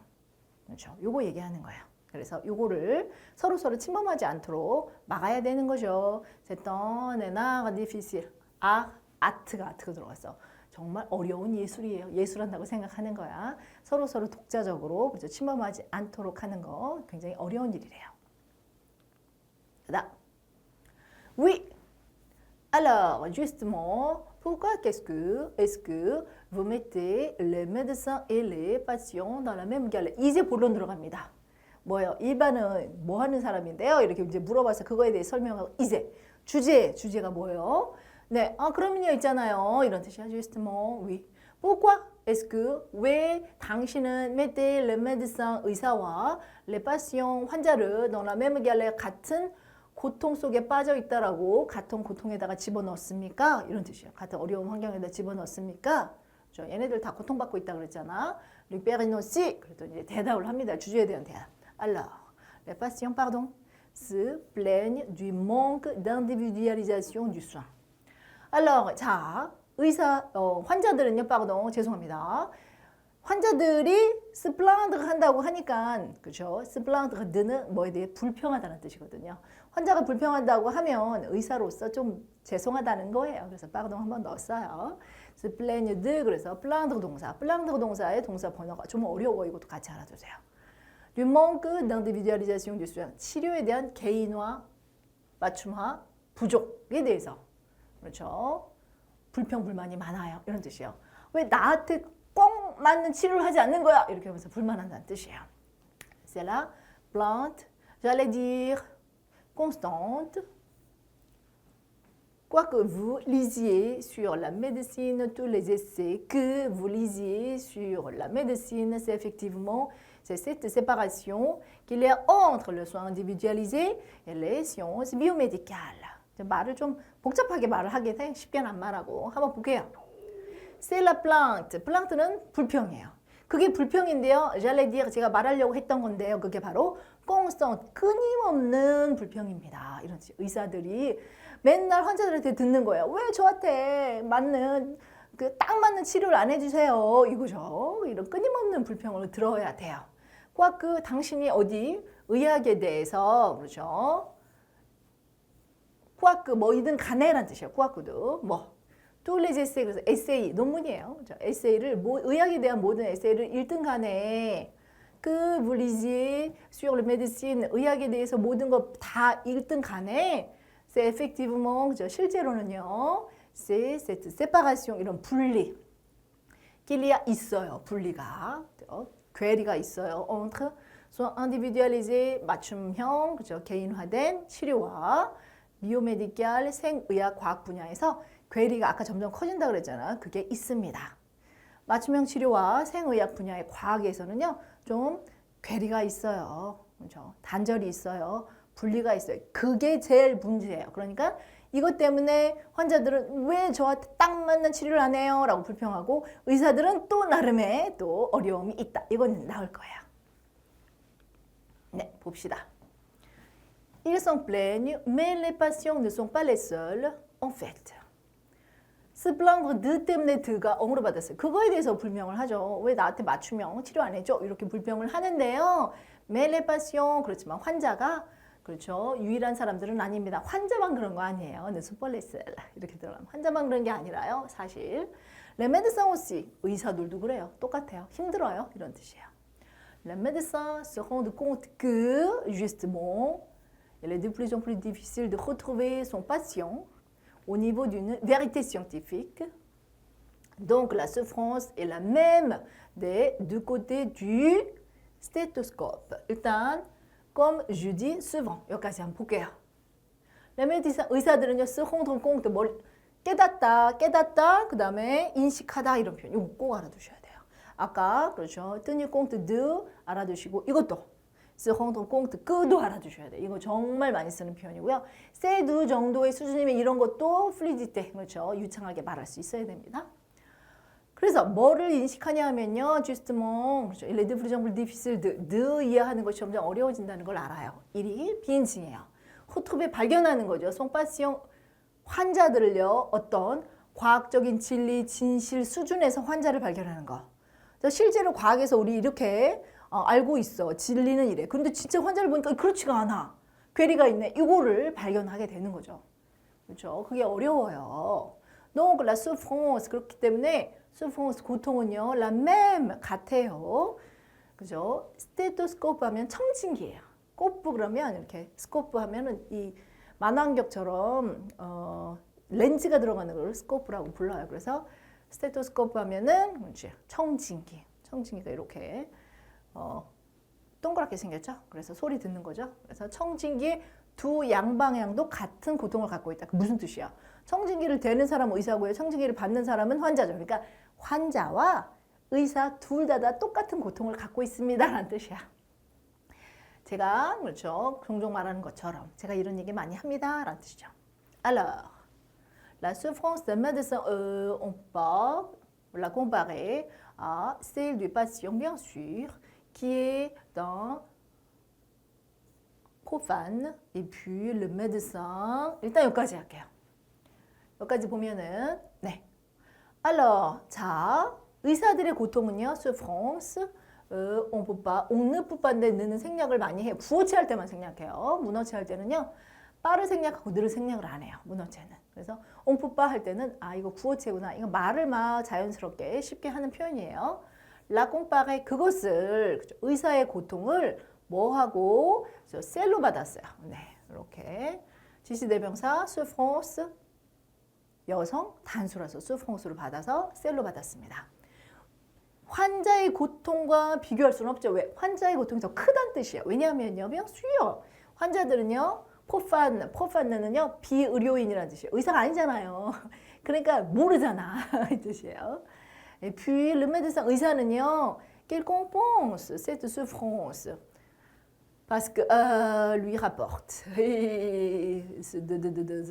뭐 이렇게 나왔어요. 이게 뭐냐면 개면적어서 그래요. 그리고요 의사는요 compense 그래서 보충하고 보완하잖아요. 뭘로? cette souffrance 이 고통을 뭘로 보완하냐면 ça lui rapporte. 그렇게 환자를 만나면 rapporte는 수익을 가져다 주다라는 뜻이야. rapporte, beaucoup d'argent 생략할 수 있어요. 그래서 그에게 수익을 가져다 주잖아요. 이런 뜻이에요.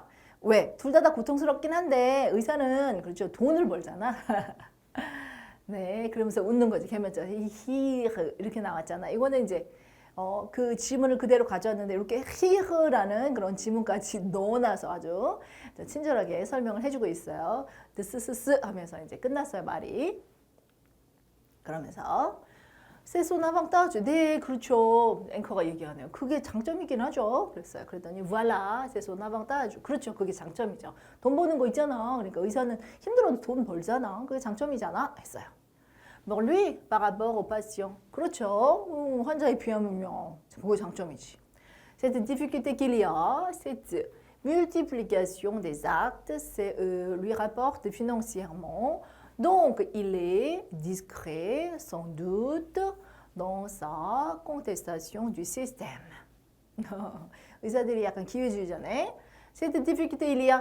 이렇게 있는 어려움이 있다 그랬잖아. 이 고통이. 이런 어려움이 있는데 이런 행위들의 multiplication 그러면 행위들의 그런 증가, 건수. 그렇죠. 시술 건수의 증가. 환자들 많이 와서 환자 많이 보면 c'est lui 이것이요. rapporte financièrement 재정적으로 돈을 많이 갖다 주잖아. 환자 많이 보면 돈 많이 갖다 주잖아. 그래서 il est plus discret. discret은 조용하다. 그렇죠. 이런 뜻이야. 이러면 조심스럽게 비판을 조심스럽게 하다라고 그렇죠. 이렇게 의역을 해놓긴 했는데 조용하다 더 성도 물론 어디에서 이 시스템의 모순에 있어서 더 조용한 거야. 이런 뜻이야. 시스템이 그렇죠. 모순적이라고 했어. 맞춤형 치료와 생의학 분야의 과학과 이렇게 괴리가 있는데 그거에 대해서 환자들은 막 불평불만을 많은데 의사들은 불평불만 별로 말을 하지 않아요. 힘든데도 불구하고. 왜냐하면 돈을 벌어다 주니까. 그래서 더 조용한 편입니다. 이런 표현입니다. oui, 점점점점. 네, 그랬더니 tout simplement parce qu'il y a un avantage. Il faut être réaliste dans la vie. Il faut aussi dire les choses comme elles sont. Tout simplement, 그렇죠. 단순하게 그렇죠. parce que 왜냐하면요. 장점이 있잖아요. il faut라고 했는데 이거 그대로 가져왔는데 il faut를 구어체로 할 때 il faut라고 한대요. 그래서 il faut라고 이렇게 트랜스크립션이 나와 있어요. il faut. 근데 발음은 이렇게 했어요. être réaliste 그러면 현실적인 사람이 되어야 됩니다. 그렇죠. 이런 뜻이에요. 그래서 현실을 직시해야 됩니다. 이런 표현이에요. dans la vie 인생에서는요. 현실을 직시해야 될 필요가 있어요. il faut aussi dire les choses comme elles sont. 그거가 가지고 있는 것 자체를 말해야 될 필요가 있다는 뜻이에요. 그러니까 뭐예요? 문제 자체에 대해서 얘기해야 돼. 아무리 의사들이 환자를 보면서 돈을 많이 번다고 할더라도 문제가 있는 건 얘기해야지. 자체를 얘기해야 될 필요가 있어. 이런 뜻이에요. Donc, mais les deux, 그죠? Il y a une souffrance des deux côtés. 네. Les deux, 그죠? 이 환자와 의사들 둘 다 일리아에서 일이 또 생략돼 있어요. 이거 구어체라 그런 거예요. 여러분들은 생략하지 마. 말할 때 여기서 의사가 생략했네 나도 따라해야지가 아니에요. 왜냐하면 얘는 그냥 편하게 얘기할 때 쓰는 건데 여러분들은 아직 모국어가 아닌데 심사위원 앞에서 막 말을 이포 막 야틸 뭐빠 막 이렇게만 하면 안 돼. 얘는 문법 틀렸다고 생각해. 그래서 이 양방향 모두 고통이 있어요. C'est d'ailleurs sans doute parce que le médecin est subordonné de fait à cette prépondérance du marché, à cette prépondérance des billets 뭐 이렇게 나왔어요. 여기는 좀 어려워요. 일단 오늘은 여기까지 할 건데 한번 보죠. 그것은요. 게다가 나이어니 게다가 하면서 더 내용을 붙일 때 상세하게 붙일 때 설명을 합니다. 둘 다 어려움이 있어. 환자하고 의사 사이에. 근데 바스크 왜냐하면요. 의사는 수입어돈의 하고 써요. 드페트는 사실이라고 그냥 저 연결을 집어넣은 거야. 시장의 그렇죠. 우위, 우세, 지배력에 그렇죠. 종속되어 있다. 시장이 시키는 대로 해야 된다는 뜻이에요. 의사는 시장의 지배력에 종속되어 있습니다. 시장이 시키는 대로 해야 돼요. 또 뭐? 편향이에요. 편향의 지배력에 집중되어 종속되어 있어서 의사가 되게 고통스러워요. 편향. 한쪽만 보는 거예요. 다른 한쪽은 안 보고. 양방향으로 두루두루 봐야 되는데 한쪽만 보는 걸 비애라고 합니다. 비애. 그래서 편향이라고 그래요. 한쪽으로 기울어져 있는 걸 이렇게 비애라고 합니다. 그래서 시장 원리에 너무 그렇죠. 쏠려가거나 아니면 편향에 그렇죠. 너무 그렇죠. 이렇게 쏠려가거나 이것 때문에 의사들은 고통을 받습니다. 이런 뜻입니다. 그래서 의사들의 고통에 대해서 이제 얘기를 할 거예요. 그런데 너무 길었어. 오늘은 여기까지예요.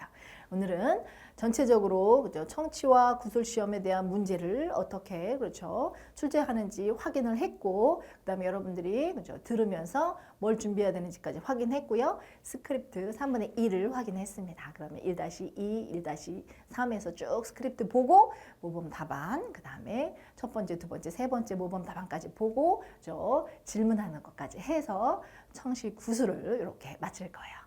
청시 구술이요. 1-1부터 해서 쭉 있고 그 다음에 2가 있어요. 시험 예제가 2개가 올라가 있거든요. 그래서 1-가 있고요. 2-가 있어요. 그래서 다른 청취로 또 들어갈 거니까 긴 호흡으로 들어갈 겁니다. 차근차근 들어보시면서 문제에 대해서 더 익숙한 시간을 가지면 좋을 것 같아요. 이제 스크립트 1-2강에서 다시 확인하겠습니다. 여기까지 수고 많으셨고요. 다음 시간에 만나요.